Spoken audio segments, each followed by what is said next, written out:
Israel, America और Iran के साथ जंग में रूस पूरी तरह से ईरान के साथ एक तरह से खड़ा नजर आया है। इस जंग में जो मजबूती दरअसल ईरान को मिली वो चीन और रूस जैसे बड़े मुल्कों की तरफ से जो एक बड़ा सहारा ईरान को मिला, इसकी वजह से ईरान कहीं ना कहीं पूरी मजबूती के साथ इस जंग में खड़ा रहा। और अब जब जंगबंदी चल रही है, जब अमेरिका लगातार धमकियों का सहारा ले रहा है, जब अमेरिकी सदर डोनाल्ड ट्रंप लगातार प्रेस कॉन्फ्रेंस कर रहे हैं और ईरान को धमकाने की, ईरान को डराने की कोशिश की जा रही है, ऐसे में ईरान ने अब एक ट्रंप कार्ड दरअसल खेला है और डोनाल्ड ट्रंप और अमेरिका के खिलाफ ये ट्रंप कार्ड दरअसल चला है ईरान ने। और वो ट्रंप कार्ड दरअसल ये है कि जहां अमेरिका ये चाहता था कि पाकिस्तान के जरिए से पाकिस्तान को सालिस बनाकर इस मसले को हल किया जाए, ईरान को बातचीत की टेबल पर लाया जाए, वहीं पर ईरान ने यह साफ कर दिया है। ईरान के वजीर खारजा दरअसल इस्लामाबाद पहुंचे थे, अब्बास अराक्ची, और वहां पर उन्होंने साफ कर दिया कि अमेरिका के साथ यानी आमने सामने अब कोई डील अमेरिका के साथ नहीं होगी। यानी ईरान चाहता है, क्योंकि ईरान को अमेरिका पर भरोसा नहीं है और शुरू से अमेरिका ने भी ईरान को अपने कॉन्फिडेंस में नहीं लिया है, लगातार धमकियों का सहारा दरअसल डोनाल्ड ट्रंप ले रहे हैं। इसी वजह से अब ईरान ने भी आगे से चलते हुए यह साफ कर दिया है कि अमेरिका के साथ आमने सामने की अब कोई बातचीत ईरान दरअसल नहीं करेगा, कोई समझौता, कोई डील अब अमेरिका के साथ आमने सामने नहीं होगी, बल्कि अब अगर कोई डील होगी तो वो सालिस के जरिए से होगी। फिर ईरान ने सालिस किसको बनाया है? आप देखिए कि पाकिस्तान पहले से सालिस का किरदार अदा कर रहा है, तो वहीं पर अब दरअसल मास्को भी पहुंचे हैं ईरान के वजीर खारजा अब्बास अराक्ची और रूस के सदर व्लादिमीर पुतिन। इसके अलावा रूस के वजीर खारजा लारोव से उन्होंने लंबी बातचीत की है, मीटिंग की है, जो शर्तें ईरान की है वो दरअसल रखी है और किस तरह से अमेरिका पर दबाव डाला जा सकता है, यह दरअसल बताने के लिए रूस का यह दौरा काफी है। और सिर्फ अब्बास अराक्ची ने सिर्फ पाकिस्तान या रूस का दौरा नहीं किया है, बल्कि वो मस्कत यानी ओमान भी गए हैं और ओमान में भी उन्होंने दरअसल वहां पर भी बातचीत की है। यानी ईरान जिस तरह से अब इस डील को दरअसल करना चाह रहा है, मुज़ाकरात करना चाह रहा है, वो दरअसल कुछ बड़ी ताकतों को बीच में रख के करना चाह रहा है, ताकि अमेरिका जब भी बातचीत करता है बीच में धोखा दरअसल देता है, तो ऐसे में अमेरिका की चालाकी, अमेरिका के प्रोपेगेंडे और उसके धोखे से बचने के लिए ईरान ने खुद एक बड़ी पहल की है और इस बातचीत के बीच में न सिर्फ पाकिस्तान बल्कि रूस और ओमान को भी अब ईरान अपने साथ रख रहा है। और इसी वजह से आप देखिए कि हंगामी तौर पर ईरान के वजीर खारजा अब्बास अराक्ची ने इस्लामाबाद, मास्को और इसके अलावा मस्कत का दौरा किया और यह हंगामी दौरा है, जहां पर रूस के सामने, पाकिस्तान के सामने और ओमान के सामने उन्होंने अपनी जो डील है, जो शर्तें हैं, वो एक तरह से रख दी हैं। और ईरान ने यहां पर भी साफ कर दिया है कि अमेरिका के साथ कोई आमने सामने की बातचीत नहीं होगी, क्योंकि अमेरिका पर भरोसा नहीं किया जा सकता है। इस वजह से अब जो बातचीत होगी वो दरअसल रूस के साथ मिलकर होगी, ओमान के साथ मिलकर होगी और पाकिस्तान जब टेबल पर होगा तब यह बातचीत होगी। यानी ईरान यह चाहता है कि सालिस के साथ यह एक बातचीत की जाए, ताकि अमेरिका फिर अपने किए हुए किसी वादे से पीछे न हटने पाए, अमेरिका कोई प्रोपेगेंडा न करने पाए। इस वजह से दरअसल ईरान ने यह ट्रंप कार्ड एक तरह से चल दिया है। और अब कहीं ना कहीं जिस तरह से अब्बास अराक्ची ने इस्लामाबाद, उसके बाद मास्को और फिर मस्कत का दौरा किया है, ऐसे में यह डोनाल्ड ट्रंप के लिए बहुत बड़ा झटका है, इजराइल के लिए बड़ा झटका है। अमेरिका दरअसल इस तरह से सोच भी नहीं पा रहा था, जहां से अब पहले से ही एक पहल ईरान ने कर दी है। यानी अब जब ईरान और अमेरिका के दरमियान बातचीत होगी तो वहां पर दुनिया की कई बड़ी ताकतें मौजूद होंगी, वो दरअसल गवाह होंगी कि क्या बातचीत हो रही है, किन किन शराइत पर बातचीत हो रही है, किस किस पॉइंट पर सहमति बन रही है, रजामंदी हो रही है। तो ये तमाम चीजें अब दरअसल मास्को यानी व्लादिमीर पुतिन के सामने भी होंगी, इसी तरह से ओमान के सामने होंगी और फिर इस्लामाबाद में आसिम मुनीर और शहबाज शरीफ के सामने भी तमाम चीजें एक तरह से होंगी, क्योंकि पाकिस्तान अमेरिका के दबाव में काम कर रहा है, ये जग जाहिर है। पाकिस्तान जो ईरान से अमेरिका की मुज़ाकरात पर लाना चाहता है, वो डोनाल्ड ट्रंप के दबाव में लाना चाह रहा है,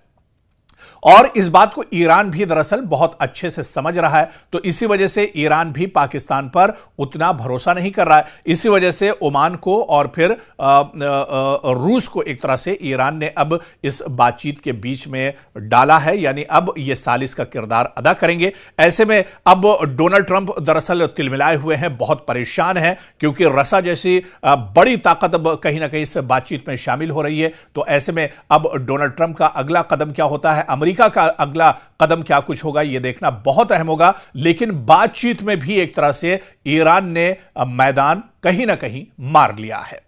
मशरिक़ वस्ता में हालात भले ही पटरी पर लौट रहे हों, लेकिन कशीदगी अभी भी बरकरार है, क्योंकि मुस्तकिल जंगबंदी हुई नहीं है। सिर्फ और सिर्फ एक तरह से अभी कहीं ना कहीं सीज फायर चल रहा है, यानी वक्ती तौर पर जंगबंदी का दौर चल रहा है। लेकिन इस बीच ईरान ने अमेरिका को बहुत बड़ी वार्निंग दी है। ईरान लगातार दरअसल बातचीत करना चाह रहा है, बातचीत के टेबल पर आना चाह रहा है, और ऐसे में वो चाह रहा है कि अमेरिका भी खुले दिल के साथ आए, क्योंकि अभी तक जो बातचीत हुई है उसमें अमेरिका की नीयत दरअसल साफ नहीं दिख रही है, और अमेरिका भी दरअसल इजराइल के दबाव में ये तमाम चीजें कर रहा है। डोनाल्ड ट्रंप के जो बयानात हैं उससे भी यह जाहिर हो रहा है कि अमेरिका की कहनी और करनी में दरअसल फर्क है, और इसे ईरान दरअसल बहुत अच्छे से समझ रहा है। और इस बीच आपको बता दें कि ईरान ने अब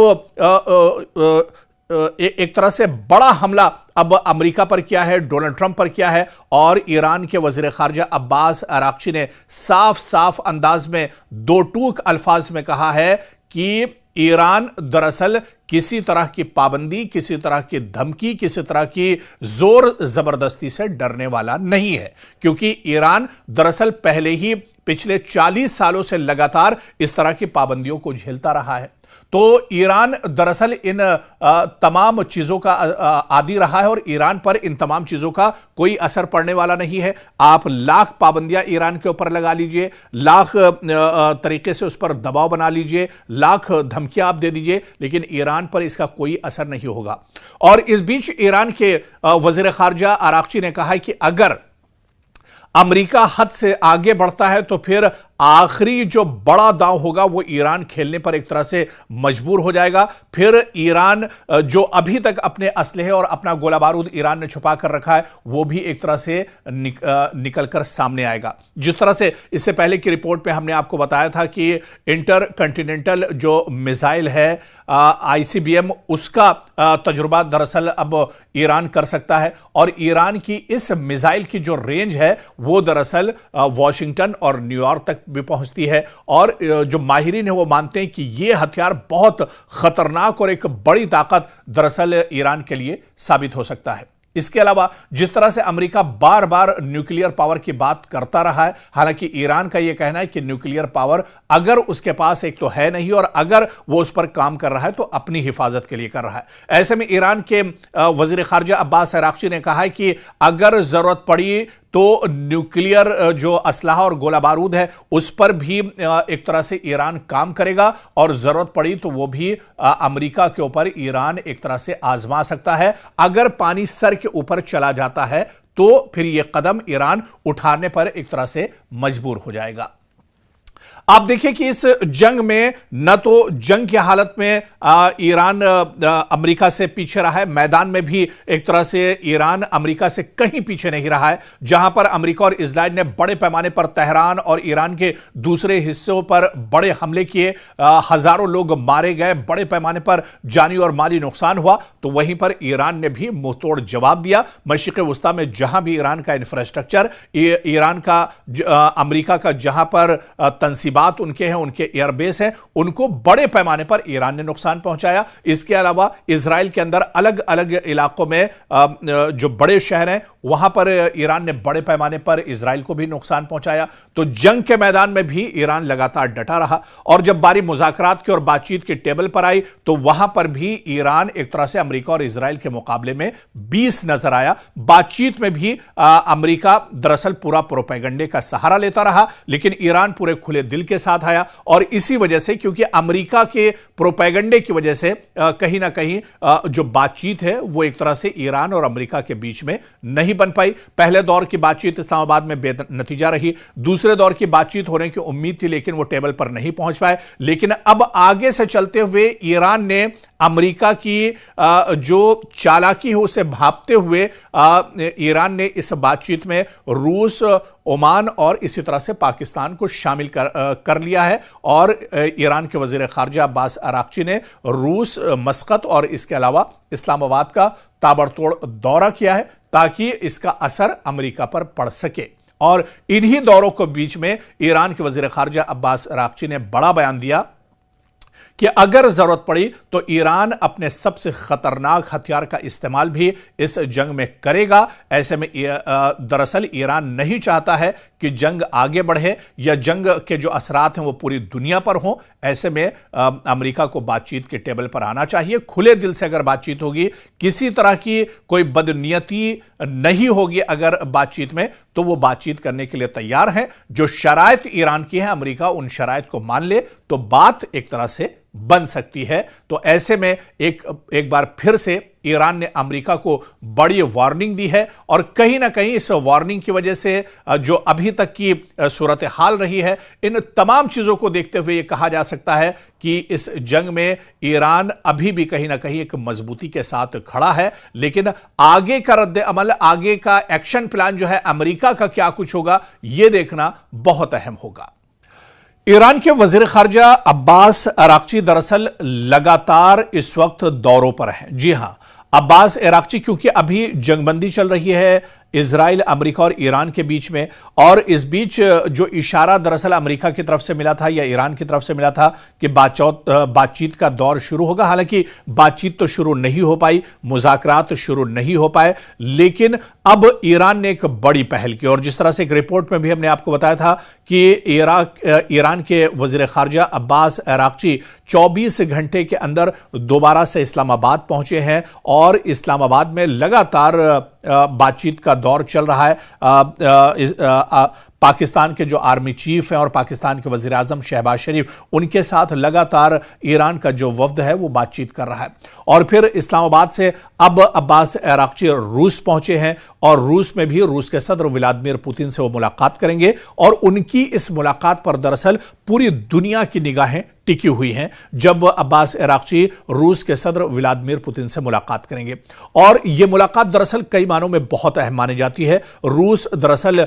इस पूरी जंग के बीच ईरान के साथ रहा है। रूस दरअसल बीच बीच में यह भी कहता रहा है कि जंग रुकनी चाहिए, बातचीत के जरिए ही मसला हल होना चाहिए। तो ऐसे में अब अब्बास अराक्ची जो दुनिया की एक और बड़ी ताकत है यानी रूस, वहां के सदर व्लादिमीर पुतिन से मुलाकात करेंगे। और इस मुलाकात पर पूरी दुनिया की निगाहें तो होंगी ही, लेकिन डोनाल्ड ट्रंप की निगाहें भी इस मुलाकात पर टिकी होंगी। और इसके अलावा दरअसल अब क्या कुछ बातचीत होती है, क्योंकि जो माहिरीन और एक्सपर्ट हैं वो बताते हैं कि अब्बास अराक्ची यानी ईरान की जो शर्तें हैं इस जंग को रोकने के लिए, मुस्तकिल तौर पर जंग को रोकने के लिए जो शर्तें ईरान की है, उन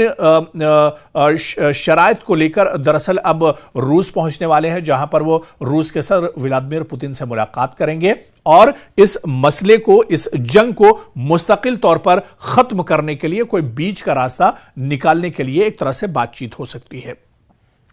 लेकिन क्या सबसे बड़ा सवाल यह उठता है कि अमेरिका जो लगातार डोनाल्ड ट्रंप धमकियों का सहारा इस बीच में लेते रहे, लगातार एक तरह से हठधर्मी करते रहे, तो क्या ऐसे में रूस और व्लादिमीर पुतिन की बात डोनाल्ड ट्रंप मानेंगे? ये बहुत इंपॉर्टेंट हो जाता है, क्योंकि आप खुद देखिए कि रूस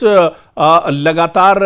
जंग की हालत में है और रूस को कई बार अमेरिकी सदर डोनाल्ड ट्रंप ने पिछले दिनों जिस तरह से बातचीत हुई थी, रूस के सदर व्लादिमीर पुतिन और अमेरिकी सदर डोनाल्ड ट्रंप की मुलाकात हुई थी, एक लंबी मुलाकात और तारीखी मुलाकात थी। और यह कहा जा रहा था कि इस मुलाकात के बाद रूस एक तरह से हमले रोक देगा और फिर जो जंग चल रही है रूस की वो एक तरह से रुक जाएगी और यूरोप में कहीं ना कहीं हालात मगरिब में बेहतर होंगे। लेकिन व्लादिमीर पुतिन ने अमेरिका की बात और डोनाल्ड ट्रंप की बात नहीं मानी थी। अब जब ईरान एक तरह से रशा पहुंचा है और यहां पर व्लादिमीर पुतिन से ईरान के वजीर खारजा अब्बास अराक्ची की बातचीत होगी, क्या रूस जब फिर अमेरिका से अपील करेगा, दरख्वास्त करेगा डोनाल्ड ट्रंप से, क्या डोनाल्ड ट्रंप पुतिन की बात को मानेंगे, रूस की बात को मानेंगे? क्योंकि रूस एक तरह से पूरी मजबूती के साथ ईरान के साथ इस पूरी जंग में खड़ा रहा है। तो ऐसे में अब इस पूरी मुलाकात पर दुनिया की निगाहें टिकी हुई हैं। क्या कुछ ईरान का पैगाम होगा, ईरान का मसवदा, क्या कुछ ईरान के शराइत हैं जिनको लेकर ईरान के वजीर खारजा अब्बास अराक्ची व्लादिमीर पुतिन से मुलाकात करेंगे, रूसी सदर से मुलाकात करेंगे और तमाम चीज़ें उनके साथ रखेंगे, साझा करेंगे? यानी अब दरअसल रूस भी एक सालिस का किरदार अदा कर सकता है ईरान और अमेरिका के इस जंग के बीच में। लेकिन इस बीच अमेरिकी सदर डोनाल्ड ट्रंप का भी बयान आया है। उन्होंने कहा है कि एक बार फिर उन्होंने उम्मीद जताई है कि बातचीत का दौर शुरू होगा और बहुत जल्दी जो जंग है इसका खात्मा एक तरह से किया जाएगा, क्योंकि अभी सीजफायर है, मुकम्मल जंगबंदी नहीं हुई है। लेकिन डोनाल्ड ट्रंप का जो बयान आया है, उन्होंने उम्मीद जाहिर की है कि बहुत जल्द ये जंग एक तरह से मुस्तकिल तौर पर खत्म होगी। यानी इस बयान से एक तरह से इशारा मिल रहा है कि पाकिस्तान और रूस और मस्कत जो बातचीत होगी, जो शराइत ईरान की होंगी, वो एक तरह से अमेरिका के सामने रखेंगे और हो सकता है कि अमेरिका इन शराइत को अगर मान लेता है तो मशरिक़ वुस्ता में जंग पर फुल स्टॉप लग सकता है और जंग पूरी तरह से खत्म हो सकती है। लेकिन पूरी दुनिया की निगाहें एक तरह से मास्को पर टिकी होंगी, जहां पर ईरान के वजीर खारजा अब्बास अराक्ची और रूस के सदर व्लादिमीर पुतिन की मुलाकात होगी। क्या कुछ बातचीत होती है, बातचीत किस नतीजे पर पहुंचती है, यह देखना अहम होगा।